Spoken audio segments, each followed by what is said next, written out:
one scientist got a Nobel Prize for this win-win model. It's called Nash equilibrium.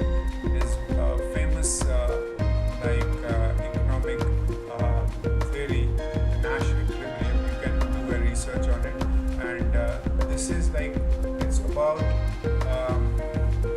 win-win, not win-lose. So we'll get best results when we do good for ourselves and for the group. That's win-win. So cooperation, task division, conflict resolution, sharing of resources, communication, symmetry of action, symmetry of knowledge, symmetry of status, research actions. Do a research on these skills, like you go and research and how you can be more collaborative like fingers and when we do any task. Similarly, like these are people, consider them, these are people, and then you work together for one goal and apply in your community, in your family, in your society, in your country, around the world, whatever projects you are doing, whatever work you want to do.